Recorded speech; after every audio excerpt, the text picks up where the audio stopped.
Hello दोस्तों, आज की ये वीडियो में अपन देखेंगे ये वीएन मेथड से क्वेश्चन को कैसे क्रैक करना है। 1/1 × 2 × 3 plus 1/2 × 3 × 4 plus 1/3 × 4 × 5 plus up to n terms, ये क्वेश्चन दिया है। तो इस क्वेश्चन को क्रैक करते वक्त आपको एक पैटर्न दिखेगा। ये जो टर्म्स है ये एपी में है, ठीक है। बस डिनोमिनेटर में जो टर्म्स है वो तीन तीन टर्म्स है। अब ऐसे केस में क्या करना है, एक्सट्रीम टर्म्स को देखना है। इधर 1 और 3 है, यहाँ पे 2 और 4 है, फिर यहाँ पे 3 और 5 है। तो आप अच्छे से देखो कि इनका जो डिफरेंस है वो 2 है। 1 3 का डिफरेंस, 2 4 का डिफरेंस, 3 5 का डिफरेंस 2 है।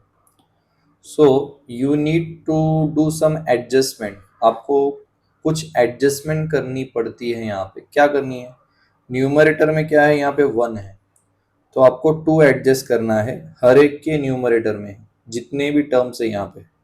तो 2 आप एडजस्ट करते हैं तो बैलेंसिंग के लिए 2 से डिवाइड भी कर दो, ठीक है। अब 2 एडजस्ट करने का क्या फायदा होगा देख लो आगे, ठीक है। ये ऐसा चलेगा अप टू n टर्म्स। तो n टर्म्स मतलब क्या है, nth टर्म क्या है सर इसका, nth टर्म क्या है, ये जो सीरीज है इसका nth टर्म क्या है। तो वेरी सिंपल बेटा कि यहाँ पे आप मान लो इसको n मान लो, तो उसके आगे का जो टर्म है एक से ज्यादा है, फिर उसके आगे का टर्म जो है और एक से ज्यादा है, मतलब ये n, n+1, n+2। तो ये हो गया nth टर्म अपना, n, n+1, n+2, this is nth term. और आप यहाँ पे न्यूमरेटर में भी 2 एडजस्ट करने वाले। देखो एक्चुअल में यहाँ पे 1 ही था, बट अपन ने अभी 2 एडजस्ट करने की वजह से 2 लिख दे रहे, ठीक है। चलो, तो अब अगला स्टेप क्या है सर, अगला स्टेप क्या है देख लो बेटा। यहाँ पे जो एक्सट्रीम जो नंबर्स है वो देख लो, 1 और 3 है।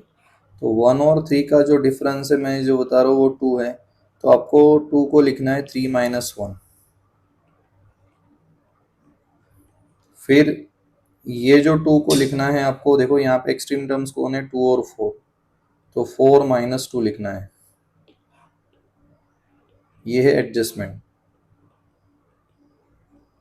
व्हाट इज नेक्स्ट स्टेप, यहाँ पे 5 और 3 का डिफरेंस, 5 - 3।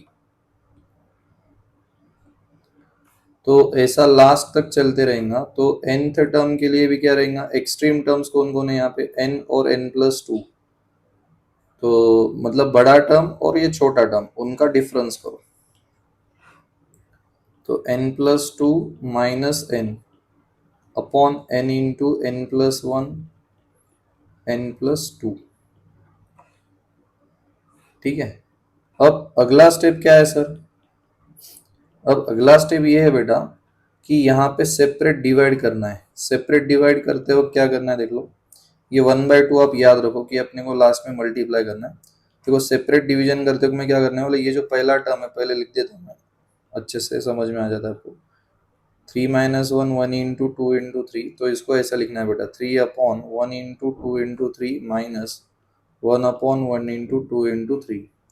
फिर जो दूसरा जो टर्म है उसको ऐसा लिखते हैं 4 - 2, 2 × 3 × 4। सेपरेट डिवीजन के बाद क्या होगा बेटा, 4/2 × 3 × 4 माइनस 2/2 × 3 × 4। नेक्स्ट टर्म को भी अपन सेपरेट डिवाइड करते हैं, 5 - 3, 3 × 4 × 5 है। तो सेपरेट डिवीजन के बाद क्या होगा बेटा, 5/3 × 4 × 5 माइनस 3/3 × 4 × 5। ऐसा सेम चलते रहेगा आगे एंडिंग तक, मतलब nth टर्म तक चलेगा। nth टर्म क्या है बेटा, n+2 - n upon n into n+1 n+2।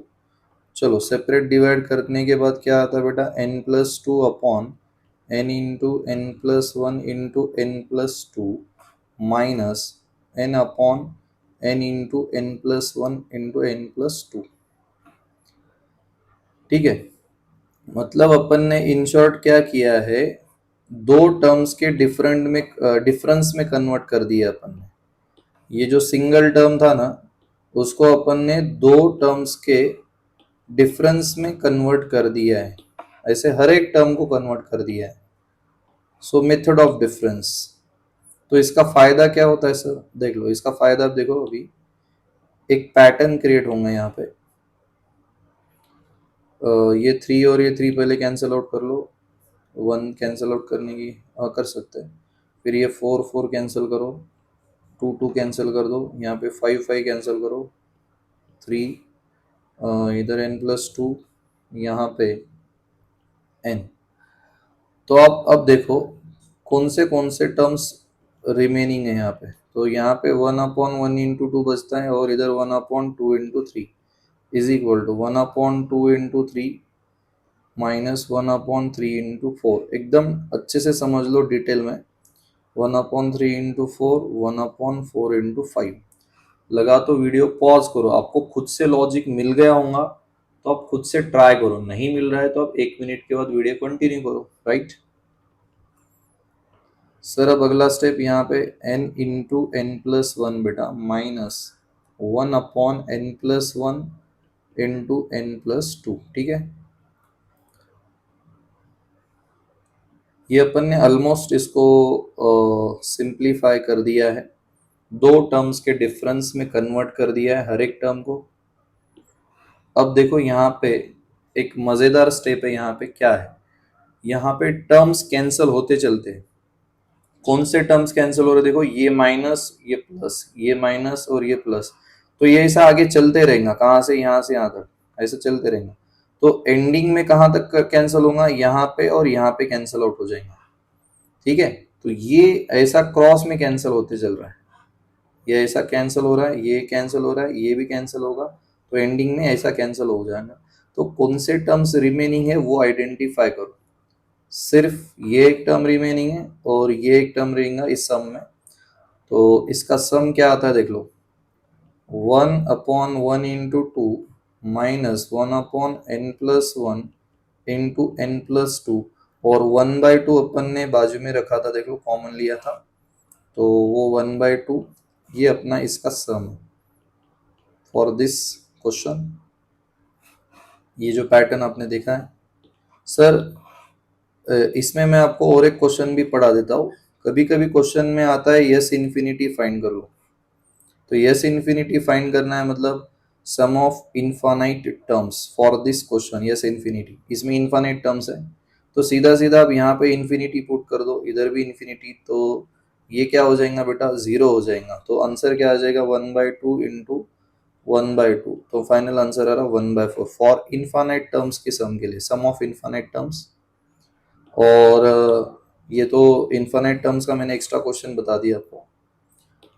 और सिंप्लीफाइड आंसर भी अपने को चाहिए इसका, तो देख लो 1/2 क्रॉस मल्टीप्लाई कर लो बेटा इसको, n+1 n+2 -2 अपॉन यहाँ पे n+1 n+2 और इधर 2,